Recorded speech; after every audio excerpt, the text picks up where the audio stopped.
ನಮಸ್ಕಾರ. ನಾನು ರವಿ ಡಿ ಚನ್ನವರ್. ಇದೇ ತಿಂಗಳು ಸೆಪ್ಟೆಂಬರ್ 19ರಂದು ಬೆಳಗ್ಗೆ 6 ಗಂಟೆಗೆ ಪರಮಪೂಜ್ಯ ನಿರ್ಮಲಾನಂದ ಸ್ವಾಮೀಜಿಯವರ ನೇತೃತ್ವದಲ್ಲಿ ಇತರರ ಬದುಕಿಗೆ ಆಸರೆಯಾಗ್ತಕ್ಕಂಥ ವಾಕ್ ಫಾರ್ ಲೈಫ್ ಅನ್ನುವ ವಾಕಥಾನ್ ಅನ್ನ ಅಂಗಾಂಗ ದಾನದ ಜಾಗೃತಿ ಕಾರ್ಯಕ್ರಮವನ್ನಾಗಿ ಮಾಡ್ತಾ ಇದ್ದಾರೆ. ಪರಮ ಪೂಜ್ಯರು ಮತ್ತು ಹಿಂದಿನ ಪೂಜ್ಯರು ಇಡೀ ರಾಜ್ಯಾದ್ಯಂತ, ದೇಶಾದ್ಯಂತ, ಪ್ರಪಂಚಾದ್ಯಂತ ಅನ್ನದಾಸೋಹದ ಮೂಲಕ, ಅಕ್ಷರ ದಾಸೋಹದ ಮೂಲಕ ಹಸಿವಿನ ನಿವಾರಣೆ ಹಾಗೂ ಮನುಷ್ಯನನ್ನ ಮುಖ್ಯ ಪಥದೆಡೆಗೆ ತೆಗೆದುಕೊಂಡು ಹೋಗ್ತಕ್ಕಂಥ ಕೆಲಸವನ್ನು ಮಾಡ್ತಿದ್ದಾರೆ.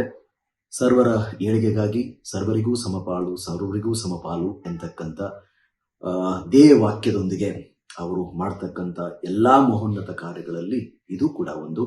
ಬೆಳಗ್ಗೆ 6 ಗಂಟೆಯಿಂದ ಬಿಜಿನಗರದಿಂದ ಬೆಳ್ಳೂರು ಕ್ರಾಸ್ ವರೆಗೆ ನಡೀತಕ್ಕಂಥ ಈ ವಾಕಥಾನ್ ಬಹುದೊಡ್ಡ ಉದ್ದೇಶವನ್ನ ಹೊಂದಿ ಈ ಅಂಗಾಂಗ ದಾನದ ವೈಶಿಷ್ಟ್ಯ ಮತ್ತು ಅದರ ಪ್ರಾಮುಖ್ಯತೆಯನ್ನ ಪರಮ ಪೂಜ್ಯರು ಪ್ರಸ್ತುತಪಡಿಸುತ್ತಿದ್ದಾರೆ.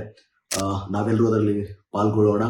ಬಹುದೊಡ್ಡ ಮಹತ್ ಕಾರ್ಯ ನಡೆಯಬೇಕಾದರೆ ಅದರಲ್ಲಿ ಅಳಿಲು ಸೇವೆ ಮಾಡುವುದೇ ನಮ್ಮ ಪಾಲಿನ ಮಹಾಪುಣ್ಯ.